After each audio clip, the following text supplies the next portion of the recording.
Hi, my name is J. Michael Hall. I'm president and founder of Strong Fathers, Strong Families, and we're really excited about this new series that we're doing from Strong Fathers TV. So you're in lesson one. You're in the first one that we're doing.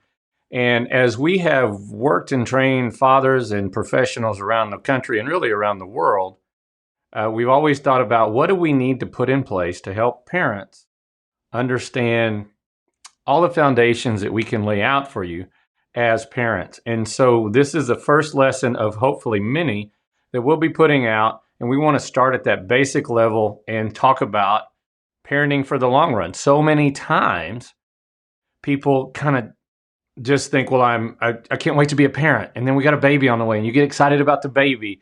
And then you're like in the middle of the night, you're like, why did we have this baby? I'm so tired. And yet you keep doing the work and you keep doing things, but it can overcome you. Or sometimes you can miss the mark because of things going on around the kids, around your parenting, or around your thought processes about parenting. And so you're not going to get in the next hour, you're not going to get 12 things to do to have a better kid. What you're going to do is you're going to learn about the foundations that will help you whether you have a 2-day-old, a 2-year-old, or a 22-year-old. And so what we want to do is lay out those foundations and talk about that. So we want to start with the idea that you have signed up for a very big commitment. When you become a parent, I think you knew the commitment. I don't know if you knew everything that was involved, but most of us get in the middle of it, even in the first days of it, and go, man, what have we done? And so that's what we're going to talk about today is how to work with that commitment and how that mindset, how that foundation, and how that focus moves us along. And so as we go, I'll tell you a little bit about us. So Strong Fathers, Strong Families. I started Strong Fathers, Strong Families 18 years ago, and been working with dads and kids, and I was doing some fatherhood work prior to that. And so I've been working with dads and kids around the U.S., 45 states, all over the place. Now we're working online with dads around the world, and so we're glad you've joined us here on YouTube and on the radio as well. And so we're glad you've joined us, and we're excited about this opportunity to train. But I want to tell you some about our experience. And so the first thing I want you to know is, when you say Strong Fathers, I've never heard of these guys, or who are these guys? Well, we don't run a lot of commercials because we're working with people face to face.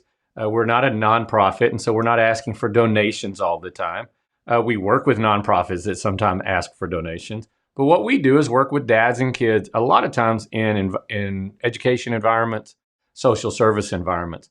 So our history is over the last really 18 to 20 years, we have worked with almost 250,000 dads face to face. This is in person, in programs. This doesn't include the people that have watched our podcast or listened to our podcast or watched our videos on YouTube or even done video training. This is the guys that we've been in front of with their kids primarily around the country. So we're in our 18th school year. We do everything kind of by the school year since we're in education. We've worked in 45 states around the U.S. and several countries around the world. And so as we proceed, we want you to know this is not what we say in Texas, which is where I'm from, our first rodeo.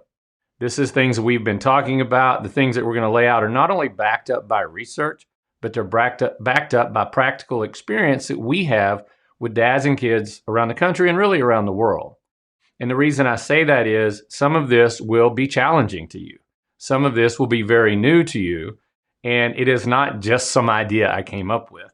Some of the ideas that I do come up with them because of the conversations I've had with dads and professionals and parents all over the country, all over the world. And so this is a long-term project that we've been on. And what we want to do is bring that expertise and that experience to you guys. So we want you to know why that matters. And so, besides that, what are my credentials? Well, I am a recovering middle school principal. I am a former special ed teacher. I am the father of 2 boys who are now 24 and 29. And for those of you watching the video, I've got a picture here of myself and my wife and my oldest son, Jake. He's the one that's so happy next to his bride there. His bride is Lauren. She's our daughter-in-law. And Jake is a high school teacher. He teaches high school English in Dallas, Texas. Lauren is a Christian licensed professional counselor. And very proud of both of those guys. The young man standing next to my son is our youngest son, Josh, who is a marketing director and doing all kind of great things in his life. Both of these guys are paying their own rent, paying their own bills. And so as a father, not only am I excited and very proud of them for all the things they do, but I'm very proud because they're out of my house, they're paying their own bills, and they're doing great things in the world and great things in their life. And so very proud of these guys. And so you're going to hear a lot about them because this is my parenting experience.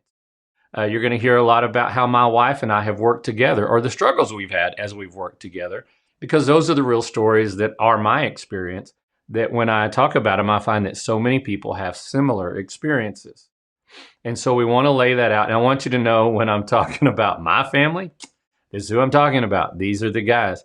A lot of my stories, though, will be these two boys at a lot smaller size and no beards. They didn't have beards when they were 2 or 3.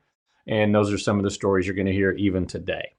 And so I wanted you to know, because to me, these are my credentials as much as anything, not just because I was an educator, but because I'm a father, and a father that's really kind of put in the time, hopefully, and had some success by with children that got an education, got out and paid their own bills, for all I know, stayed out of jail.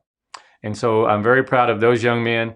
And that's the idea of, if you've got young kids, this is where you're headed. You're going to be at a wedding someday with your children, right? You're going to be at college graduations with your children. Here's the thing. I'm not done. Even though my children are on their own, even though they're out there being successful, paying their own bills, I still parent. Sometimes whether they want me to or not, and sometimes when they ask. But I'm still parenting. I'm still making decisions. As a father of these two guys, I have a lot less control, even though I still have a lot of influence. And that'll be something that we talk about in lessons to come. So when we're talking about parenting for the long run, the reason I want to lay this out is we can lose focus so quickly.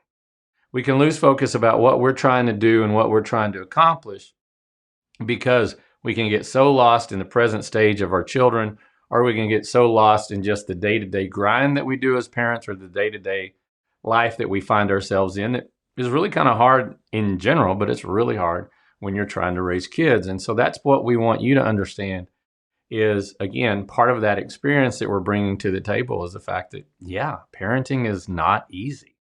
I don't care who you've read or what they've said, what speaker has said, oh, all you got to do is X, Y, and Z. All you've got to do is steps 1 through 10. That's not how this works. Number one, their kid is not your kid. Number two, what they're doing with your 2-year-old is not what you do with your 4-year-old. And so, those are some of the things. So as we talk about parenting for the long run, what's the best way I can start this for you? So talking about parenting for the long run is the idea that we are not just raising a baby. We are not just, where did I go?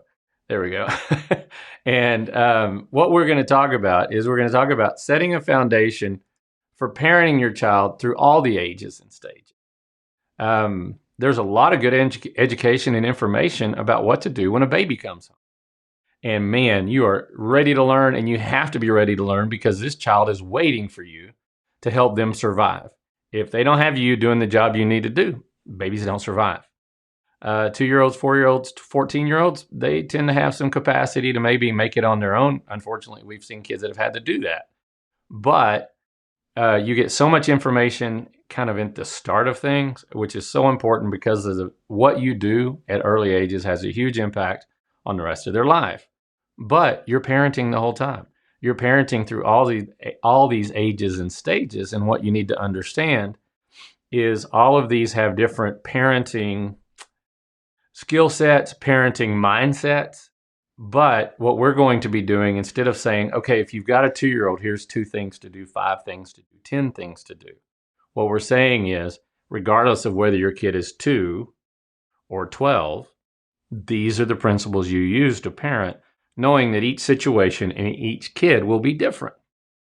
That's been one of our biggest challenges, is we will really want to help parents through all these ages and stages. Like, we'd love to do a video about how a 2-year-old develops, except every 2-year-old is different. And if I say 2-year-old, does that mean the first day they're 2? Or when they're 30 months old, which is vastly different than 24 months old?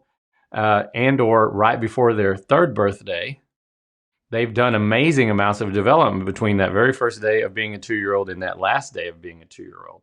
And so not only do I not know how old your kids are, and the other thing is some of you have 2-year-olds, 4-year-olds, and 12-year-olds. And so these principles and these practices will work, and it will work through all of these ages and stages as we go. And so I want you to know that's kind of where we're headed. I want you to know that's what we're shooting for when we talk about setting that foundation, because the things you do right now will make a difference the next time. And that's on the positive and the negative. Now, the beauty of it is when we make a mistake as a parent, which we all worry about quite a bit, luckily we have forgiving and resilient kids. There have been so many things that I knew I did wrong that I harbored in my heart and in my mind. I'm like, man, I really messed that up. And then as my kids got older, I've tried to talk to them about it, or to, express remorse, or even ask for forgiveness. And they didn't even know it went on. And there are times when they're very certain that something that was said or done had an impact on them. And so it's not that you won't make mistakes. It's not that you're going to do it perfectly. But we know that if we can get these principles in place, then your child also has a foundation as well. They have a foundation of your parenting as you set a foundation for your parenting. So the principles that work will inform you in the way that you work with your kids from day to day. It will also inform your kids about how you're parenting and what they can expect. And believe it or not, they need to know what to expect. As an educator, my wife who is a teacher, my son who is a teacher, my brother who is a teacher, my sister who is a teacher, we all know that there are kids that have those things that impact them greatly, right? And don't always have those things that they can expect. They don't always expect a meal at the end of the day, because there's lots of families that don't have that. They don't always expect that mom or dad will always have that employment or those things. A lot of kids don't have a lot of expectations. Or if you're parenting from a lack of capacity, if you're parenting from chaos, if you're parenting from some of your own challenges, then if your kids can't expect some certain consistencies and some certain things in their life, it's really hard on them. And so even if you've got lots of things going on consistent in your life, the more you can set some principles and practices down, the more you have a foundation of this is how our family runs. This is how mom and dad treat you. And you can have a million great days. And yeah, sooner or later, you're going to have a not so great day. And yeah, it's out of their expectation. They didn't see that one coming. You probably didn't either. And so we know that as you get in the middle of this and you get involved in this, there are going to be days where we forget, or we just don't have the capacity to deal with our own principles and practices. But we know that if we can set these things in motion, that helps us how we think, and therefore how we think is how we work. And how we work helps inform our kids about this is how our house is run. This is what I can expect, hopefully for the good, from mom and dad. So parenting on the long run, this is one of the things. Parenting is not a sprint. And when you bring that baby home, that first day, that second day, that third day, feels like a sprint, because every time you look up, the child's awake. Every time you look up, the child wants to eat. Every time you look up, the child needs a diaper change. Every time you look up, that baby's crying. And it feels like you are just sprinting through those first days of parenting. But then you begin to realize, wait, it's not just a sprint. And so some people have said, well, it's not really a sprint. Parenting is more of a marathon. And that's true, because I showed you my kids who were 24 and 29. I'm still parenting. My parenting life has changed drastically because they're not here every day. Don't even get to talk to them every day. I don't have to worry about them every day. I don't have to pay their bills every day. But there are still things that I do every day as a parent, not just what I worry about, not just what I think about how can I influence, but the decisions I'm even making in my own life, I have to make those in spite of the fact that they're not here. I still have to think about what will my decisions do and how will that have an impact on my kids. Some of that's financial, some of that's social, some of that's spiritual. And so even those decisions that I make today are still about my parenting. So when I say it's about a marathon, I'm 29 years into this parenting journey. And so you have to understand you're kind of never done. And that's kind of hard some days, because some days you really want to be done. So if it's not a sprint and it's not a marathon, what is it? Well, here's the hard part. Here's the bad news. It's kind of a sprinting marathon. You're just kind of always going, and you're always going hard. And so I am the last guy that's going to run a marathon. I might someday. I'm not opposed to it. Okay, yeah, I am. I'm opposed to it. I don't want to run anywhere. But I don't think it's an unworthy goal. I think having the goal of running a marathon would be cool. It's just I don't see me doing it. I'm not going to run a marathon, but I know lots of people that do, lots of people that train for it, lots of people that have run several marathons, and some people that set out to run the one, and that's what they did. And some of us look at that, the one that runs the one marathon and says, I want to accomplish this. We get that. That's a goal. You want to do that. You got some people that run a marathon like every week, one a month. One guy ran 52 marathons. He ran one back to back to back, which I have no idea how he did that. And so we think those people are kind of insane. That's what I think. But what about these other folks that are called ultra marathoners? Ultra marathoners run at least 100 miles in one fell swoop. No sleeping, probably some eating, but they don't stop until they're finished with their 100 miles. And some of them go for, however many hours it takes to run 100 miles, usually, more than a 24-hour period plus, and they just set out and they run 100 miles. That's more than insane. But that's kind of we say, how do they do it? That's the same thing you have to understand about parenting. The way you do it is when you set that goal and you say you're going to do it. These people that they set out their goal and they go to do it. Here's the thing also. They didn't plan, and they didn't just plan and think this is a great idea, or not anybody I know, and then just started running 100 miles a day. They ran that first mile, they ran that first 10 miles, they ran that first marathon, and then they thought that wasn't any big deal, which I don't understand that. But they said that wasn't any big deal, and so let's continue to do this. And they committed themselves to doing these things that they either found they had a good capacity for or they developed a capacity for. Well, that's what you do as a parent. You do not have to know how to raise a teenager when you bring your baby home from the hospital. You do not have to know how to deal with 2-year-old tantrums the first 6 months of your child's life. You don't have to know calculus when your kid's in kindergarten. And so sometimes we can worry way too much about where our kid's going. And part of that's part of parenting. There are those times when you sit with that beautiful child in your lap, or you go and see them as they sleep at night, or you're rocking them to sleep, or you just take a look at your kid and you're like, what are they going to be like? We do that a lot with babies. And then I think somewhere in there, as the kids get older, we have to stop and reflect of what will they be like? Because after they're babies and after they start talking and after they start walking and after they start kind of filling our time with all those things, we don't seem to have as much time to think about it. But in those quiet nights, in those mornings when they're sleeping, in those nights when they fall asleep in your arms, you look at that kid and you're like, what's this kid going to be? And then some of you are like, am I going to survive this kid? Right? Like you didn't know if you were going to survive that day. The child finally runs out of batteries and falls asleep. And they're the sweetest thing ever when they're asleep. And you're like, man, how did I even survive the day? And some of you look at that kid and go, how am I going to survive the next few days? What am I going to do with this little, not monster, little darling? And yeah, what am I going to do? But so many times we have that opportunity to look at our kid and say, what are you going to be? What are you going to do? Even with my own sons who have chosen a path of study, have gotten their degrees, and they're moving into adulthood, I still have that question because I know as an old dude, there's so many opportunities for them. And there's so many, bends in the river, so many turns in the river that they don't know where they're going to be yet. They don't know what they might decide. And so I'm still along for that ride as well. I can still look at my kids and say, I wonder what they're going to do next. And you can say that on the good side or the bad side. When you have a 4-year-old, a lot of times you look at them and say, what are they going to do next? And that's okay, because you're also saying, what is this going to do to serve them? And what am I going to do to serve them in this time? And so remember, it's not a sprint. Even though you may be going 90-0, you may be going so fast. It's not a marathon, because a marathon kind of has this regular pace, and parenting doesn't have a regular pace. It is a sprinting marathon, the best way I can put it.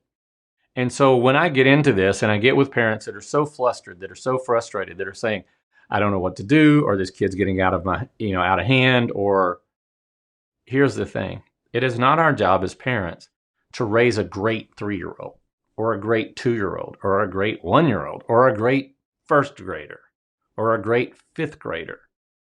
But what we get so focused on sometimes is our child is 3 and I need them to be the most perfect 3 ever because that's what I've got to do as a parent, or that's what I expect of my child. And what you want to do is do everything you can to help your 3-year-old develop. But number one, none of them are going to turn out perfect. Number two, that's not the end goal. We get so frustrated when either our child does not compare well to their peers, which is a challenge for us as parents. But one of our biggest challenges is that they don't compare well to what we do or what we think our 3-year-old ought to be like. It's sometimes our expectations that get in the way of our patience and our preparation as parents. And so, yes, I think you ought to commit yourself and get up every morning trying to do the best job you can do to bring about the best you can in your 3-year-old child. But what you're not going to be able to do, and what you should not focus on, is raising a great 3-year-old. A couple of reasons. Number one, you will drive yourself nuts trying to get there because kids don't cooperate with your goals lots of times, if any time. The other thing is, about the time you get that down and you're so focused on, I'm going to have a great 3-year-old, because we push too hard, because we push in the wrong direction, because we push for the wrong reasons, then we're not only not raising a great 3-year-old, we're doing some damage in some respects. And about the time we think we've got it done, we turn around and now they're 4. And now things have changed. And now I don't know where I'm going with this because I was good and I was really good at raising a 3-year-old. And I had this 3-year-old doing really great. And now all of a sudden they're not that great because they're a 4-year-old. Well, here's the issue. You have to understand. Your kids are half-baked. Now, in the U.S., we use that word as meaning you're not all there. We mean when we say you're half-baked, you're kind of crazy. You may have some mental issues. You're half-baked. Well, what does that mean? Well, think about a great cake, like Bico. You get a great cake, and you mix it all up right. You do everything you're supposed to do. You put it in the oven, or you only put it in the oven for 2 minutes when it's supposed to be in there for 10 minutes, and you pull it out, and you go to eat that, and you're like, oh, this cake is horrible. This cake is not right. This cake is not good. This is not the cake that my mom makes, or that my wife makes, or that my brother makes, right? Well, because it's not done. The reason that we get so uptight is we're like, this cake is horrible. Well, because we haven't finished it yet, right? It's not done. Nobody can take the blame. Is because, well, if you pull it out of the oven too quick, it's not going to do well. And so we have to understand, just like that cake, just like there's a recipe for that. Yeah, your kids are half-baked. Does that mean they're crazy? Sometimes. Does that mean they're going to do things you don't want them to do? Yeah, that's exactly what that means. And so when we look at that, what you have to understand is that, okay, so what do we want them to do and be as a 4-year-old or a 5-year-old, let's say, or a 12-year-old? Those are good goals. But we get so upset because they're not there yet. Well, they're not done developing. They're not done doing those things. And we have to understand that so many times we think a child ought to be finished. When you take a 4-year-old, well, you take the 2-year-old that starts walking, right? You remember your first child and you thought, man, I can't wait till they start walking. Well, what happens as soon as they start walking? You're like, who taught this kid how to walk? Oh my gosh. I'm having to chase this kid everywhere. I'm having to put everything up on the table. I'm having to lock all the cabinets. What was I thinking? But that's because they're developing. And then so now you've got this kid that can walk. You've got a kid that can talk. They've got a great vocabulary. They seem so sharp. They're 7, 8, or 9, and they've got some real independence in some things. And you can say, hey, put your socks in the hamper. Hey, go take a bath. Hey, brush your teeth. And they're doing great. You teach them all these things about hygiene. And you're like, wow, this is not too bad. These kids are doing a pretty good job. And then all of a sudden, their hair's not combed anymore. Their clothes are soiled in ways they haven't been soiled since they were babies. And their their breath smells like fish, like a rotten fish, because when was the last time you brushed your teeth? I've been sending you in there to do it. Yeah, I had other things going on. I had a good party in there. I made a big mess, but I never did really brush my teeth. Well, now my kid's broke. No, that's not how it works. That's part of their development. That's the reason we have to keep parenting all the time. That's why it's a sprinting marathon, is because of the things that go on when we parent our kids. And so you have to be careful not to say, that I'm done or now I've got this accomplished, because our kids are not going to cooperate with that. And so what we want to think about for a minute, let me change this. There you go. So when we talk about development as a parent, really as a society and a culture, we think, well, kids develop. They kind of have this upward, they have this development. They just grow and grow and grow. And so they go up and up and up. And we think development looks like this. And a lot of times when we have maybe some expectations we shouldn't have of our kids, we think, well, it's not, they're not growing fast enough. They're not developing fast enough. They're not excelling at a rate.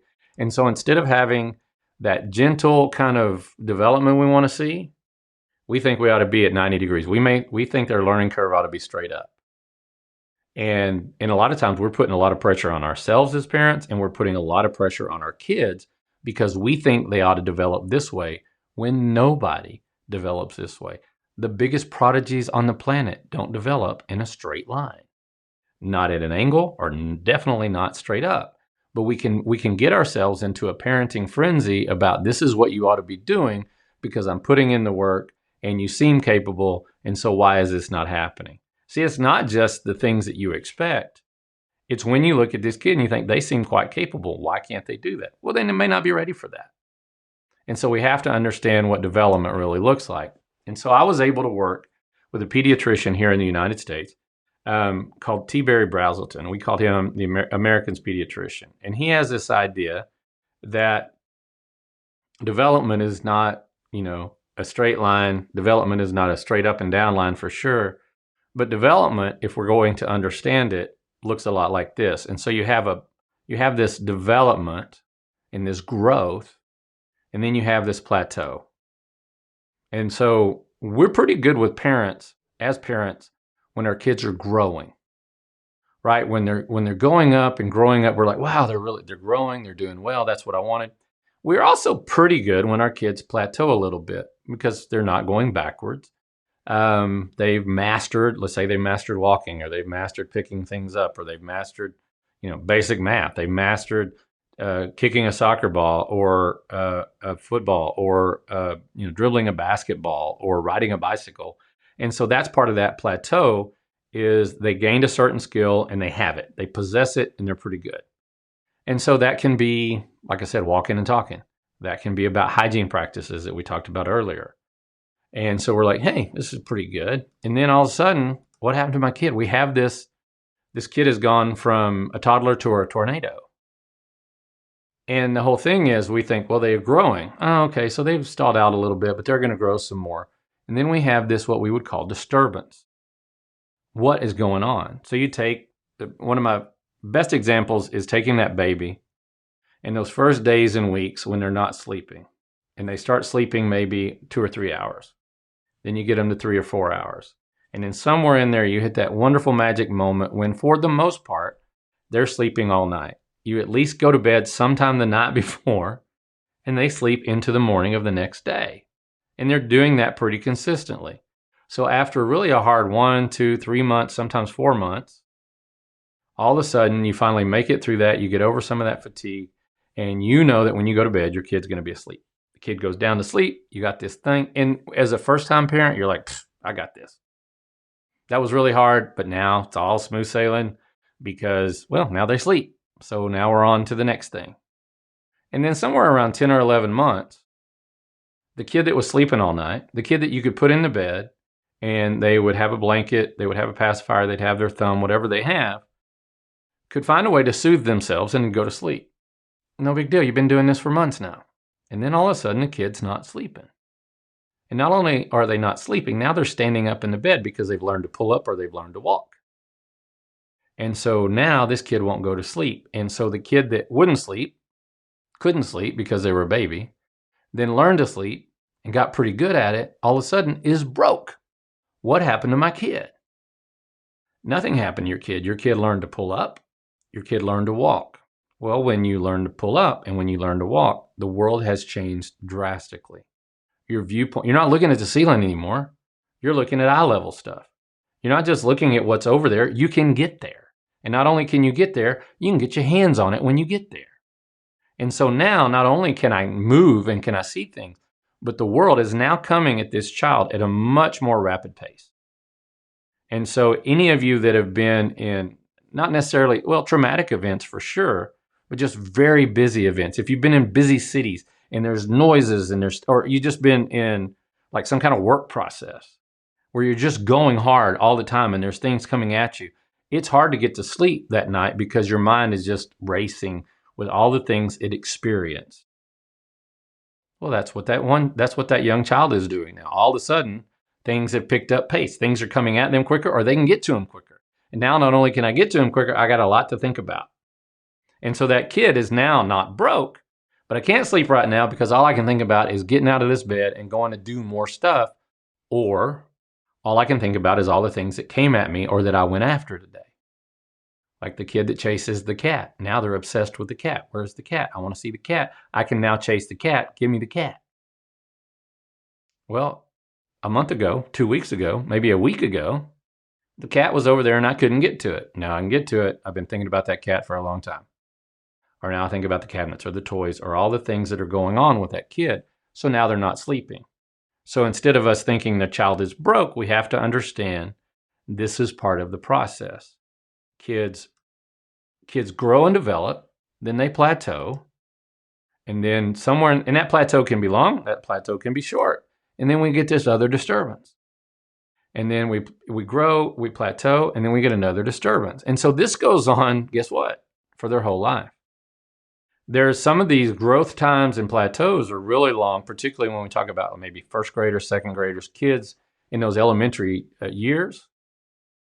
Are just developing at a pretty solid pace. They're doing pretty well. So if they don't have trauma, if they don't have something going on, with some difficulties in school or with their peers, or if there's not challenges going on in your family, they just kind of grow and plateau. And then the disturbances, even if you have them, are pretty slight. So we go through amazing disturbances. This cycle is much shorter in those first 2 years because they're just growing. And then between 2 and 5, there's a lot of growth, but it wasn't quite as quick as those first 2 years. And then again, when we get those 6 to 9-year-olds, 6 to 10-year-olds, 6 to 11-year-olds, it's been pretty steady development with some minor disturbances, or maybe some major disturbances. But they've just seemed like they've been more spread out than they were before. So about the time you got a 10 or 12-year-old, all of a sudden you're like, yeah, this is a great kid. This has been fun. This is no big deal. And then they become teenagers. And this is where people say, boy, this is what being a teenager looks like. Well, number one, the disturbances are much bigger because the kid's bigger. The disturbances are much bigger because this kid can form a lot of thoughts and sure can form a lot of words. And sometimes they can say them very loudly. Or sometimes they don't say anything and they just huff and puff around, but we're still in the middle of a disturbance. So this length of development for our kids, let's say 5 and 6 years old to 10 to 12 years old, is pretty stretched out for the most part. And now what we're doing is if we go back into raising teenagers, part of it is the storms are bigger, the disturbances are bigger. But not only are they bigger, they're coming at bigger rates because there's so much growth and development now going on with this young person as they become a teenager and all those things. So as a middle school principal, that mom would bring that 12-year-old to my school and say, so worried about it. And I don't want them around the bad kids, and I don't want them to be influenced by, mean kids or the big kids or the older kids. I just don't want them to do that. And I would always tell them, we're going to do our best to, keep them out of bad influences, protect them, manage their time so that they're not making bad decisions. And then about the middle of that 6th grade year, the end of that 6th grade year, they're like, my child is making bad decisions. My child is using bad language. They've got bad friends. What did you do? I'm like, I didn't do anything. It's not the school, even though we worked very hard at that. But we could have put your child in a closet. We could have put your child in a barrel and sealed it up in September. And at the end of that school year, they're going to act that way. Why? Because this is one of those storms they go through. This is them trying to decide who they are, and now they figured out that they have more capacity and more power to choose that. And so they go from, please protect my baby, to what did you do to my baby? And then either at the end of that 6th grade year or the first of that 7th grade year, they were like, would you just please keep my baby? Like, I don't like this kid. I don't know what's wrong with this kid. I can't stand this kid. And that's where I had to say, as a professional and an educator, wait, they're your kid, not mine to raise. And not only are they yours to raise, you're going to make it. This is typical. It's not fun, but it's typical. It's what most kids go through, so nothing's wrong with your kid. Or this disturbance is different, so we need to address it, right? There's some real issues that we need to address, but having a disturbance is not the issue. Where this child is choosing to go with this disturbance is something we really need to talk about or deal with. But what I would tell them is just hang in there. You'll start liking them about the middle of their high school career. And that's pretty true. And then about the time they're finished with their high school career, you wonder if you still like them at all. But this is what looks like. This is what development looks like. And I wanted to lay this out in this first lesson because this is going to inform so many things that we do. Because if not, we'll say, well, my kid was doing great this way, and I had these expectations of them going, this way, going straight up. And yet, if we don't think about growth, plateau, and storms or disturbances, then we're always going to think something's wrong with our kid. No, this is what they're supposed to do. So when you take the example of the toddler where they grow and then they plateau and then the storm, terrible twos is a really big storm. It's really one of the big first ones that they go through. They've been going through all these disturbances, but they haven't been so big that you've noticed, right? Or you notice they did it and then they got over it. But the terrible twos, what they've learned is that they have some autonomy. What they've learned is that they have the word no and they have power to use it. And so the reason they throw themselves down is nobody's listening to them, or they can't communicate like they want, but they're so smart, they know this is what I really want to do. And not only will this model inform the way that we parent, it will inform us about us as parents. Because see, if our kids are growing and plateauing and then having a disturbance, so are we. We as parents also develop, and we have to understand that's part of our development as well. What normally happens is we grow as our child grows because they plateau and we don't have to learn as many things, or we don't have as many things at stake, or things don't seem so urgent. We have our own plateaus as well. And sometimes we plateau because we think we've got it and the kid's doing things that we may not be paying attention to or noticing. It's why we've got to keep communication. It's why we've got to keep engaged as parents, because a lot of times we can get in the middle of a plateau and we can miss some things. That there may be disturbances going on that you didn't know about because you didn't know it was time for the disturbance. But we as parents grow the same way. We as parents learn what to do with this particular child, and then we get better at it and we have some mastery. And so that's where our plateau comes from. I know what to say. I know what to do. This kid's doing well. I can handle first grade math. I know how this school runs. I can see what they're worried about. And again, if there's not trauma, if there's not challenges, then we do that. And then sometimes the disturbance is definitely in their development. And sometimes it's all of us dealing with the disturbance to their development from an outside force. Bullies at school, challenges at school, challenges from teachers, challenges of learning certain things they need to learn, how they feel about their peers, how their peers are treating them. Those are disturbances from the outside. But we as parents have the same developmental cycle, if you will, where we grow, we plateau, and then we have to kind of regroup. All of you as parents have dealt with that because a lot of times you'll be on the same page as a mom and dad because the growth has been good. Or you're on the same page as mom and dad because there is this plateau and it's like, we got this. This kid's not a big deal. This kid's fine. And then there's a disturbance, and that's where we have to kind of look at each other and say, wait, is this as big a disturbance as I think it is? Do you think it's that big? Or is this a disturbance at all? What's going on here? And that's where parents have to communicate, and that's where parents have to understand also, because if you have one parent that has this mindset about a growth, plateau, and disturbance, and you get comfortable with it and you know it's what your kid's going to do, but another parent doesn't think you ought to have any disturbances in their development, or they don't understand that a plateau is flat as opposed to growing, and that growth comes after that disturbance, man, that's really hard in your parenting to get on the same page. And so I want you to share this with your partner as well, because I need both of you to be on the same page when you think about how your child develops. So we're going to talk a lot about the roles of fathers and the roles of mothers and how that fits in and where those things go. But that's why we want to talk about this foundation. You've got to see your kid as growing and always reaching that. And so I use some biblical examples sometimes. I always talk about the story of Samson, because Samson was a biblical hero that made a lot of bad decisions. And I always think about his parents. I think about my own parents having to explain whatever I might be up to. See, the grace that I can now give the grace that I gave my kids when I could give it comes down to me knowing, number one, they're not always going to be this way. And number two, I used to do the same thing. My wife was one of 3 sisters, 3 girls in the house. She had no boys in the house. She didn't grow up with brothers. I had a sister and a brother, but I do remember just being a boy.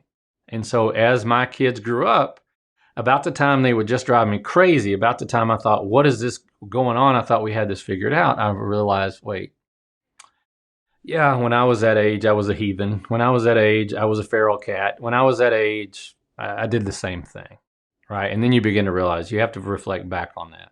The challenge is sometimes when you either weren't cognizant of what you were doing as a kid or you didn't have those challenges that your kid has. So as you think about it, you think about, well, where is my kid right now? Where should they be? Am I in a growth time? Am I in a plateau time? Or like I said, most of the time when there's a disturbance, man, you know it. But there's other times when the storm is brewing and you've got to get ready for it. That's where this model really comes into play, is we've seen a lot of growth now, and you don't see a whole lot of storms before the plateau, right? This is a pretty standard model of how things grow. The kid grows, they learn a lot of things, and then they just get their mastery and they keep their mastery. They just keep doing things well. They got this skill down. Like I said, they're walking, they're talking, they can pick up a ball, they can throw a ball, they can kick a ball. They're not going to miss that up. They're not going to lose their skill to do that per se. And then all of a sudden, like when kids go from being a young child to a teenager, and they go through those growth spurts, and all of a sudden this kid that was quite coordinated is not coordinated at all. People always say, well, how do I know my child's being a typical teenager? And I say, if they can't form complete sentences, if they bump into everything, and their room smells like feet, you most likely have a teenager. Because those are the things that happen. That's how they begin to act. And so if you can get this model down, you begin to understand that maybe my child is fine. Maybe my child's going to be okay. But what you have to understand too is, like I said earlier, we're not trying to raise great 3-year-olds. When I was about 11 or 12, we would sit at the dinner table and I would eat spaghetti like an 11-year-old boy. Actually, like a wild, feral 11-year-old boy. And my dad would watch me eat, and he would watch me eat that way, and I'm glad he let me stay at the table, but he would just look at me and say, there's no way you're ever getting married. Which I'm not sure if that's a great parenting practice, but it seemed to work. Because I was like, what do you mean? And he's like, no girl is going to go out with a boy that eats like that. Well, he was right, but I was 11. I wasn't looking to get married, but I really liked my spaghetti. But guess what I figured out? If I want to be around girls that I like, I either do one of 2 things. I either learn how to eat spaghetti, or I don't order spaghetti on a date. And guess what I learned in high school and college? Still not really good at spaghetti. I had to get my skills up before I could start ordering spaghetti on a date again. Never did it because I'm like, this is just going to get on my shirt. And then what I had to do with that in my mind was like, oh, what did my dad say? Oh yeah, I said I might not ever get married if I eat like a caveman. So I had to quit eating like a caveman. I had to use forks and knives. I had to learn how to do that. I had to learn some skills. Did I have it before? I've been taught it. But I didn't use it until it was time. But my dad thought at 12 years old, I'll never get married because I'm always going to act like a 12-year-old. No. I turned 13, 14, 15 years old and thought, wow, girls are pretty cool. Then I thought, how do I catch one of those girls? Well, you don't eat like a caveman. And so I developed that skill set, or I developed that mindset that I need to go back to what I was taught to do those things. The same thing goes when you've got a 4-year-old that seems to spill everything you give them. Well, maybe they're not ready. Well, they're past 2 and we gave them a cup with, not a bottle. We went to a sippy cup and now we're doing open cups. Well, maybe they don't need a full open cup of Kool-Aid or whatever they're drinking. Well, they should. I get it. I wish they would. I wish they could. But they're spilling it. And so when we talk about the difference between development and, defiance, people will say when we talk about spanking, they're like, well, they keep making these mistakes. Well, you don't spank a child for mistakes, because that's part of development. They're learning how to hold a cup full of water. They're learning how to carry it to the table. They're learning how to sit at the table and sit still. That takes years. And so we have to understand that we get uptight because the kid's not meeting our expectations, but that's not what this is about. This is about helping them grow and develop, and then understanding the stage of development in which they are in right now. Right? And so it may be that we need to change the parameters, or we need to change the environment. I had a dad the other day that said, I have a baby and then 2 or 3 year old kid that has learned to throw things and just wants to throw everything everywhere, and we're worried about the baby. And I said, well, then you have 2 choices. He said, well, what can I do to get him to quit throwing things? I said, probably nothing, because what he's doing is learning how to throw stuff. That it's like, wow, I can pick something up and I can project it across the room. This is pretty cool. He's not thinking about hurting his little brother or little sister. He's just thinking about, wow, look at that. That's another thing I can throw. So you got to do one of 2 things. Pick up all the things they can throw, or pick up the baby. There's no now you tell them not to throw things at little brother or little sister. You tell them that we're not going to throw things in the house, or we're not going to throw these things, or we're not going to, you can set those rules and parameters, but you can't be upset for with a kid for doing what they're built to do, for learning what they're supposed to be learning right now. If you try to skip that, they're not going to have the dexterity they need to do lots of other things, not just sports. But what we want to do is we want to be upset with a kid who's in the middle of their development. No, sometimes we have to change the parameters, change the environment, or change what they have access to. When a kid has a pacifier, or a kid sucks their thumb and the parent says they're never going to quit, I promise you they will. Why? Because they're going to get in 1st grade or 2nd grade, and there's going to be enough social pressure that we're like, I really don't like this anymore because my friends are making fun of me. Is that okay to make fun of people? No. Is it going to happen? Probably. It's what makes some of us quit sucking our thumb. It's what makes some of us tuck our shirt in. It's what makes some of us quit eating spaghetti like a caveman. There are those things in place that if we know children are developing and we continue to teach, it's not that we skip that part, but we continue to teach and we continue to do the things we need to do, then that kid's going to develop as they go. What we can't do is say, well, they ought to be able to do this right now, and they're not doing it to perfection or mastery, and so something's wrong with my kid, or something's wrong with my parenting. Nope. Sprinting marathon. This is a long journey. This is a journey of lots and lots and lots and lots of small, quick actions, and yet they stack up on each other every day. That child may spill their milk, spill their water every day for lots of days. Do they mean to? No. Do they want to? No. You've already gotten onto them. They don't like being yelled at. They don't like being told not to do that. Well, they don't pay attention. They don't pay attention because they're 6. Does that mean you don't say, hey, you need to pay attention? No, you teach. You guide. You can still get frustrated because it's not easy. But we can't blame a kid for doing what they're supposed to be doing in those developmental stages.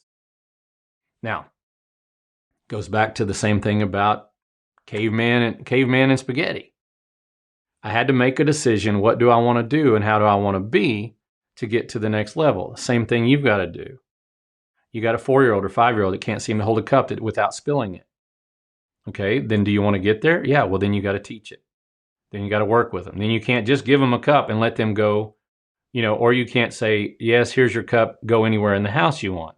You can say, if you're going to have a drink, if you're going to sit down and drink your milk or drink your Kool-Aid or whatever you're going to drink, you're going to do it at the table. Well, I want to go in there. No, because right now you can't carry it without spilling it. So it's fine that you want to drink, but we're going to set the parameters. We're going to set the environment. And if you want to drink, that's fine. Sit down here. We're going to give you an open cup. We're not going to give you a sippy cup. We're not going to give you a baby bottle because you're not a baby anymore. But if you drink, you got to stay here. Well, what does that do? That means we have to parent. That means we have to guard that. It means we have to set some rules and parameters that say you can't just go get a cup and do that. We've got to be in control of that environment or the things that you're doing. And that's where it gets frustrating, is not just that they have these developmental milestones that they're trying to hit, but we think they already ought to hit them. Not only do we have expectations of our kids that we may not want to have, but we get frustrated because we don't want to have to manage them. That doesn't make you a bad parent. That makes you a human parent. That's what all of us do, and that's what we get frustrated about. But what we want to do sometimes is turn that frustration around to our kid and say they're not doing what they're supposed to be doing. If you think about development this way, most likely they are doing exactly what they're supposed to be doing. But what it means for us is we have to step up our job. We're no longer in a plateau. We're no longer cruising along. We were cruising along for a while, and then all of a sudden we're not. So it becomes frustrating. So why are we having to do this? Well, that's what we have to do right now. We have to learn this. Right now we have to work on mastery, and we have to do those things. Well, I don't want to do that. Well, then I'm sorry. That's what parents do, and that's where we have this same development as well. Sometimes our disturbance is the disturbance of the kid, and sometimes our disturbance is the fact that we wish they would just have these skills that they may not have yet, that they're not supposed to have yet. So we've got to do our job as a parent, and we've got to grow, plateau, and then we get through our disturbances, when it's really great, their disturbance is our disturbance. We all get better, and we go on and grow. And then sometimes, about the time their storm is over, we have one. So we have to make sure we try to mesh those up the best we can. And so as you go this week, think about what are things that my kids are doing. Number one, that's driving me crazy. But number two, that really is developmentally appropriate if I think about it. If you saw another person's kid doing this at that age, would you think that much of it? Some of you would, because you may not understand what the development is. But some of you would look at somebody else's kid and say, yeah, that's what 4-year-olds do. I remember that, And then, or some of you had a 4-year-old and you're like, yeah, that's what they do. It's easy to see it after you've already been through it. Well, what's driving one parent crazy? Another parent says they'll be fine. They'll get over it. They learn to carry, cups. They learn not to spill. They learn to do those things. And then it's easy for us to say that because we've been through it. Well, the reason it's because you've been through it. So you got to go through that. You got to work with your kid and you got to do those things. So think about this week. What am I trying to do or get my kid to do? And are they ready for it? And if they're ready for it, or if they're not ready for it, how am I helping them go to that next level? How am I helping them grow? How am I helping them reach that next plateau?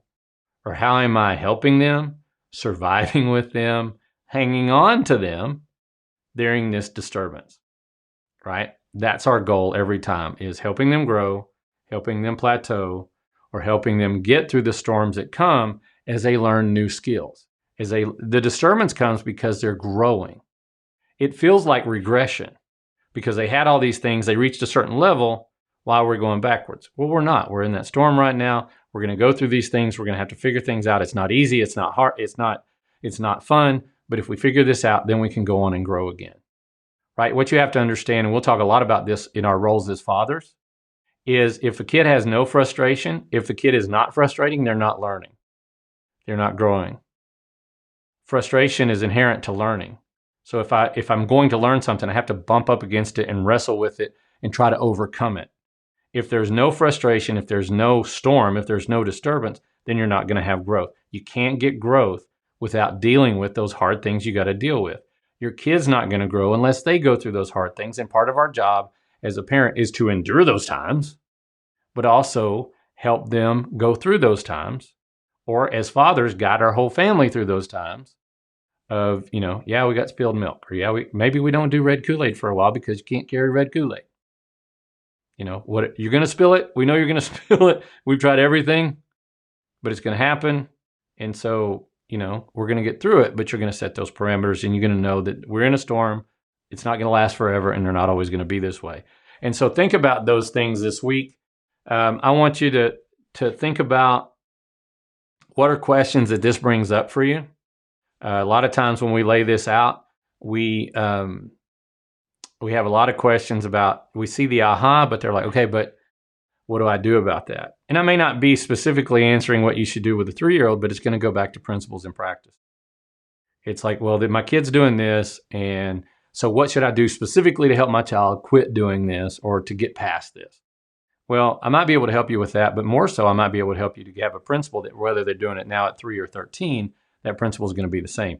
Dealing with tantrums is the same for a 2-year-old as it is for a teenager. Those principles stay the same. You don't take a phone away from your 3-year-old, I hope, or 2-year-old, but you might take the phone away from your teenager. The principle is the same, but the practice is not the same. And so understand that. And so we'd love for find us, if you haven't found us, at StrongFathers.TV/PH. StrongFathers.TV/PH. And make sure also that you subscribe to this YouTube channel. Find us there at StrongFathers.TV/PH. Where did my thing go? There we go. And we'd love to have you along with this journey. You can put comments and questions into the YouTube channel. We'd love to hear back from you with all the things that you have questions about. Again, you can reach us through the channel. You can comment there. You can comment on this video. We'd love to get your input. And as we go forward, we've got a lot of things we want to cover. But what do you need covered? What would you like us to do in the days to come to help you as a parent, to help you even more so as a father? And we know we have moms come along as well. But that's what we want to do, is we want to help strong fathers build strong families. And that becomes the team that we work with. That becomes the principles and practices that we use. I'm very excited about you guys being here. If you found us on the first week, or if you found us after we've done 20 weeks, we're glad you're here. We're glad you watched this video. We'd love to get your comments. Make sure you remember to subscribe. That way you're going to get a weekly video, but also there may be some other videos that we throw in there, and we want you to be notified of that as well. And so again, strongfathers.tv/PH. You can also follow us on Facebook, on Twitter, on Instagram, everything at Strong Fathers. We'd love to hear from you. Love to have you join us. We're going to be putting clips from this video and other videos that we're doing up there. And so we'd love to have you comment on those things and follow us on our social media channels. Again, Instagram, Twitter, and Facebook, everything at Strong Fathers. So glad you could join us, and we look forward to hearing from you in the near future.